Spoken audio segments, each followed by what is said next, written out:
দর্শক, রাজধানীর আরও খবরাখবর জানতে চলে যাচ্ছি সহকর্মী মোহাম্মদ কবিরের কাছে। তিনি রয়েছেন আগারগাঁওয়ে।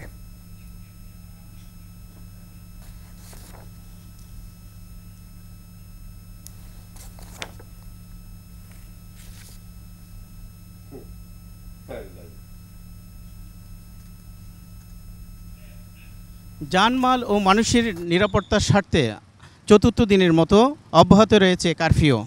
আজকে দুপুর 1টা থেকে বিকেল 5টা পর্যন্ত কারফিউ জনস্বার্থে শিথিল থাকবে বলে স্বরাষ্ট্র মন্ত্রণালয় থেকে আগেই জানানো হয়েছে।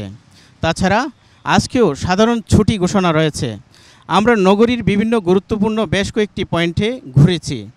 প্রত্যেকটি পয়েন্টে বিপুল পরিমাণ র্যাব, পুলিশ, বিজিবি ও সেনাবাহিনী সহ অসংখ্য আইনশৃঙ্খলা বাহিনী সদস্যের উপস্থিতি লক্ষ্য করেছি।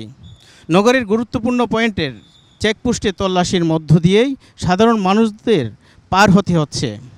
কারফিউর মধ্যে সাধারণ মানুষ যাতে বিনা প্রয়োজনে ঘর থেকে বের না হয় সে বিষয়ে আইনশৃঙ্খলার বাহিনীর পক্ষ থেকে অনুরোধ জানানো হচ্ছে। কারফিউর কারণে ঢাকা শহরের এক কথা নীরব বললেই চলে। আইনশৃঙ্খলা বাহিনীর কঠোর নজরদারির কারণে এখন পর্যন্ত কোনো ধরনের অপ্রীতিকর ঘটনা ঘটেনি। এই ছিল আমার কাছে সর্বশেষ তথ্য।